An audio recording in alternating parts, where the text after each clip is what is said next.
Hello and welcome to Baseplate Reviews, and this is my city. I've just built the modular bookshop, so place that into the city. These are not fixed positions though, so you can see the other side of the bookshop, the actual bookshop side just there beside the coffee or donut shop. But as my city is the same as everyone else's, it's in a constant state of evolution. And one of the things I need to do is I definitely need to get another road plate built for just here. We've just got some placeholders, and I always try and use some construction vehicles to show that it's under construction. But also the other thing I need to do is this park that's right in the centre of my city.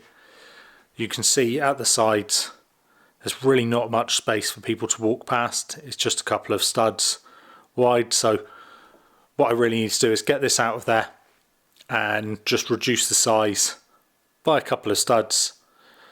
So bring the walls in a little bit to give people some more space to get by.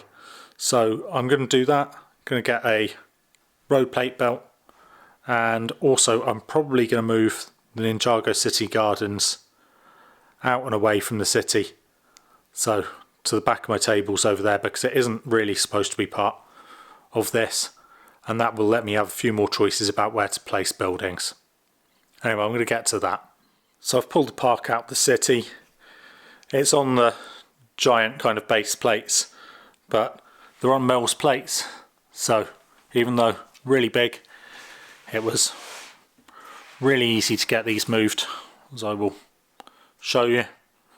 I have to say, I think anyone that's building a city and that can afford to do it, I would really advise to build on Mills plates. It's so much superior to just building straight onto a base plate. It gives a lot more rigidity and gives you a lot more options. Plus you can, as we can see here, with this back bit, actually go down to the base plate. So that's what I've done with the river, so that's sitting a couple of studs lower than the rest of the plate. But that's actually not the bit that I'm going to be doing anything with today. That was just so I could pull the whole thing out. You can see now we've just got the void in the middle of the city, but it is this one, and I need to get these just moved across two studs. So at the moment, I don't know if I'll show you, I've actually built this wall using 2x bricks, but I think I'll switch that up to 1x bricks. I think I've got some profile bricks which I can use, some masonry bricks, so I'll get that switched up. Then I'll lay a layer of tiles down, just 2x2 tiles, all down exactly where this currently sits. Move it in, and we should give ourselves a nice sidewalk and make it a lot more usable for the minifigs around the city. The first thing I need to do is actually find these parts, and this is my kind of parts storage. Use various kind of tool storage solutions that you'd use to store stuff like screws, etc. I have got some bigger boxes just there, but I believe that what I'm looking for are 1x bricks, profile bricks, and I have them just there, and they're even in the right colour, so should be good for this project.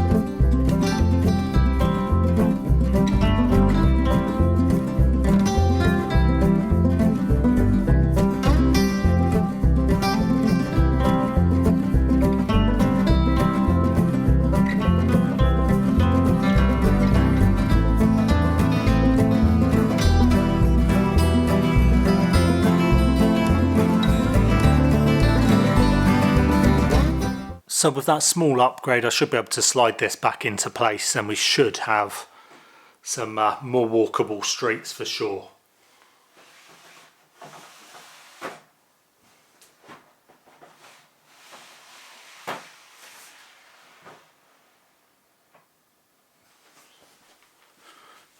And let's just see that. Yeah, that looks a lot better. There's a lot more space for minifigures. Now, the back of the park, which has the botanical gardens, that's still not got a sidewalk for it. That's a bit of a bigger project. I think that will mean moving the whole of the botanical gardens.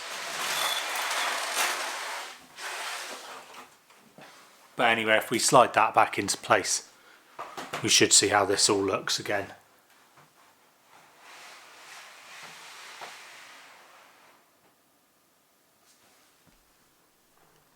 So yeah, as this joins onto the plate with the botanical gardens, we really do see how thin the sidewalk gets. Plus we've got no wall there as well. Now there's a question as to whether I keep the botanical gardens there at all, or whether we decide to display that kind of separately. It would, you know, it would display well in and of itself, but it is also nice to have in the city. So I think if it stays, it definitely needs to move across a couple of studs, and actually that's going to be quite a big job. It's yeah, there's a lot to take apart and put back. But anyway, on to the next bit. I need to make a road plate for just here, where we've currently got a bit of a construction site in place. And also, like I say, I want to get Ninjago City Gardens moved out of the city, and we'll have a bit more open space there as well.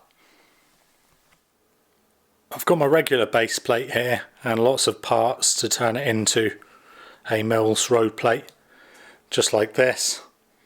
But you'll see I've also got a road plate that's for reference, so I can remember how to build a Mills road plate to the same standard as this. But I've also got the bookshop just here, and the reason for that is I built that exactly as per the instructions, other than it was on a Mills plate. But that does mean, if I move this away, you'll see that the curb starts there, but actually my curbs are integrated into the actual road plates. So I just need to change up the two studs nearest the road there and just move those effectively two studs further this way. So there's a couple of bits to do. I'm going to do that, then I'll go on to the Mills plate for the road, and we should have the city tidied up a little bit.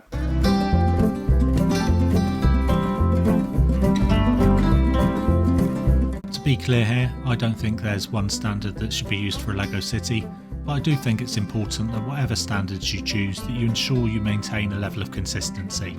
Some builders want to keep roads as small as possible because the buildings are the focus, whereas I like to ensure there's plenty of space on sidewalks for minifigs, but also enough space on roads for even larger vehicles to fit comfortably.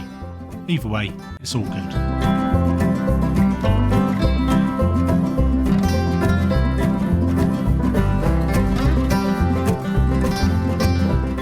So after that, I've built my road plate to exactly the same standard as my other ones.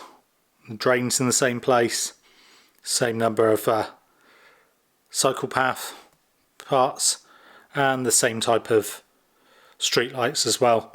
And also the modular has been built to the same standards again as my other buildings, so all ready to place back in the city. I'm going to get that done and also open up that space by getting Ninjago City Gardens out. This is of course the great thing about a Lego city. It's eminently changeable, much more so than other types of miniature building using foam and corkboards etc. that you might find in miniature railways and the like. So moving Ninjago City Gardens out has meant that I can shift the coffee shop and the bookshop over to there. I think that maybe actually the Friends Community Centre kind of tower maybe needs to shift the other side, so to the left of those as we're looking. And also, now that we've added in that extra road plate, we have got half a base plate space just there for something. Now I do want to do something with the car wash that I reviewed a little while ago, but I think that's going to be a full base plate because I want to have a petrol station, a gas station alongside it. But as you can see, now I've placed the park back in, we've actually got space to walk up and down beside it, and it's just a few upgrades to the city. Hopefully you enjoyed that little update from my unnamed city. It's just a bit of maintenance really, and there's definitely bigger projects on the horizon. If you did enjoy it, please leave a like, and if you haven't already subscribed, give that some consideration if you want more city updates, set reviews and other LEGO related stuff. As always, be good.